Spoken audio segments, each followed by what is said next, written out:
it's topping out and it's going down now. So like empirically, we need something else. And so that's why I love what you're doing, because you're at the frontier and you're doing stuff that's obviously safe, but it's also just it's too effective.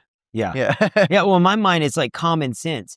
And I've said this a million times, but if we're worried about the escalation of our healthcare costs, and it's the number one reason for bankruptcy in the country, it's the number one state budgetary item.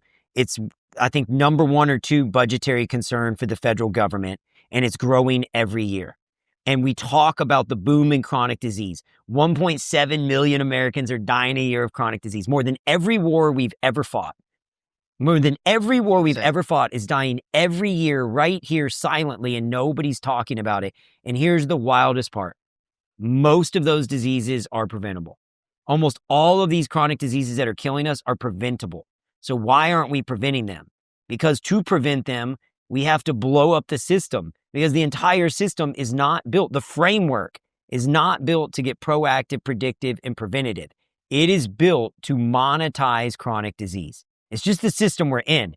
You're sick, I treat the symptom, I give you a pill, I push you out the door. I have 6 minutes with you on average in this country as a clinician. 6 minutes to go through prior history, to assess anything we're doing, to like do a deep dive into what you can't do anything in 6 minutes. And think about, we have this AI renaissance going on right now. We're talking about, ChatGPT reasoning and how impressive that is.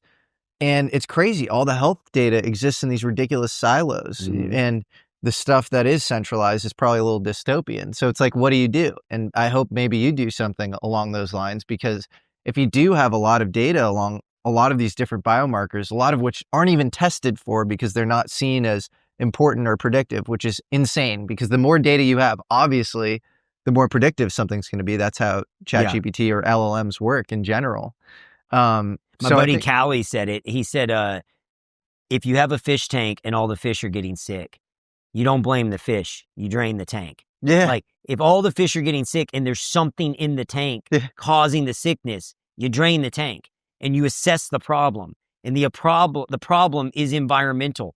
And for us, if there is a chronic disease crisis perpetuating in this country, growing astronomically at a breakneck speed, what they're trying to do is blame the American people and go, all of a sudden, the average American didn't get fatter or lazier than the average Italian, right? And the average Italian is drinking wine and living that lifestyle. And they're living longer than us.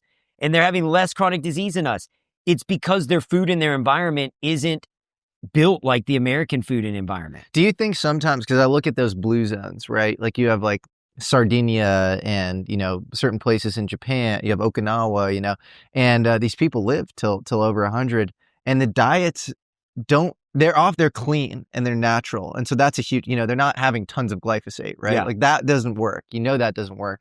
But the diets don't actually correlate that much. Often it's like this sense of group usefulness and community. And that's like this really, really big thing. And then being in touch with nature and family and all of that. So do you think, how do you think about that? I absolutely think that's spot on. And there's even data behind that. Like I can't remember it's like broken heart syndrome, but once one partner passes, like partners who have been together forever, I think it's like within 18 months is the statistical probability that the other partner will pass. Like, and so we are interconnected in community, or what is it? Viktor Frankl's A Man's Search for Meaning. Yeah. Like he survived that concentration camp and he looked at bigger, stronger men that died. And he asked himself the question, like, why? Why did I make it and they didn't? And it's because he had a purpose. He had a meaning. He had a cause. He had a reason to get up every day and fight for life rather than surrender to death. And I think like family, friends, community, being in good like spiritual and mental health, like having the ability to like build trust in like community is huge.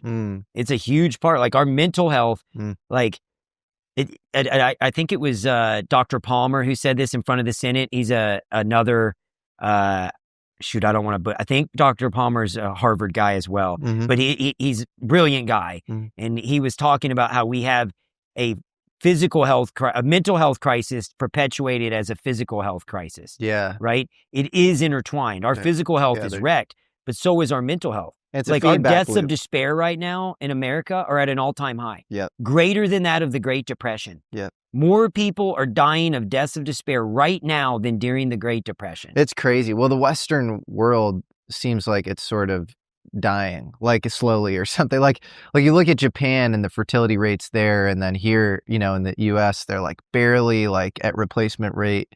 And, you know, even the word loneliness is actually a product of the Victorian era. It used to be oneliness, and it wasn't even like a concept before that. And in the UK, they have you know, a minister of loneliness or whatever.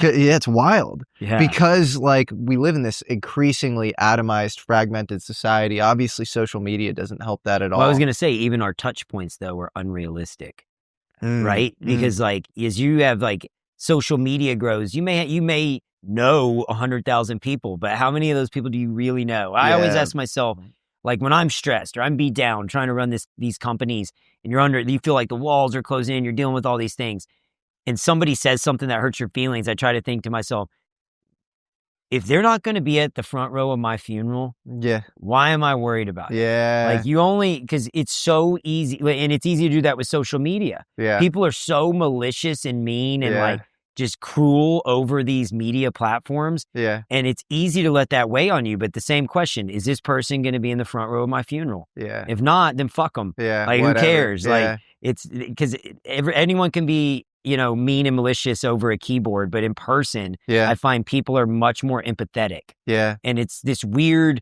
buffer. It's not that I think people are evil. I feel like these tools have given us a false sense of reality, and you don't understand the pain and suffering that you cause other people. Totally. That makes sense? It makes total sense. And I think simultaneously, you know, social media is this like annoying surveillance mechanism.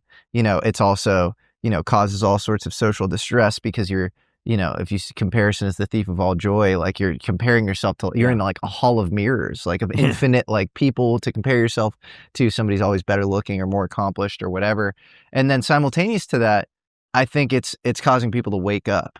And, you know, they say we're in the age of Aquarius. I don't know if I believe in astrology, but it is like, think about people's worldview today and probably how much your work at Ways to Well resonates with people today versus maybe 5-10 years ago, where like maybe society wasn't ready. And it was like very, you know, and you had some issues, right? With peptides and stuff. You have peptide pharmacy and stuff. Yeah. No, we have a compounding pharmacy that compounds peptides, but as things have grown, you know, the biggest challenge we face is fighting the federal government and the broken establishment.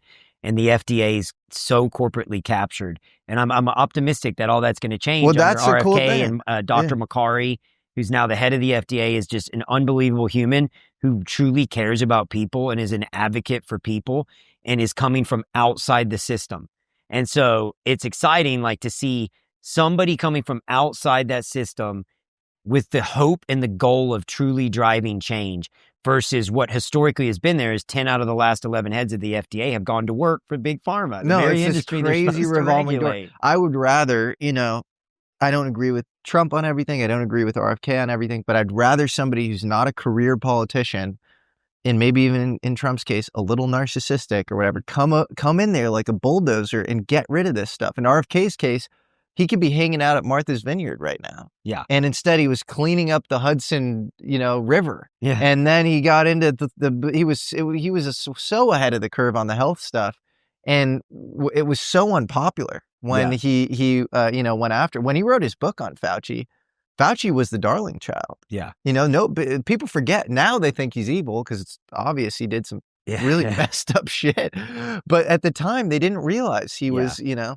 So it feels vindicating and this beautiful tide shift. But when it comes to these deeper questions, you need to wade through misinformation to get to the truth. If you're like concealing yourself off the bat from misinformation, you're not going to get anything right. So I love what Rogan does, where like he'll just have a conversation with people like a normal person, and he'll have both sides on, and it'll be this dialectic sort of thing, and you'll come out the other end way better educated and as much of an expert on anybody on these kind of ontologically deep truths, which who's an expert? Did you see Graham and Flint Dibble? Yeah, perfect example. Yeah, and Flint is academia, and Flint is an archaeologist, and Flint is trying to debunk. And like, then what we saw through an open dialogue debate is Flint was misrepresenting facts. Flint was overwhelmingly misrepresenting so many facts, and he got exposed for that. Yeah. And Graham was the voice of reason in that situation. He even brought up a slide where he got the number of shipwrecks like entirely wrong or Yeah. something.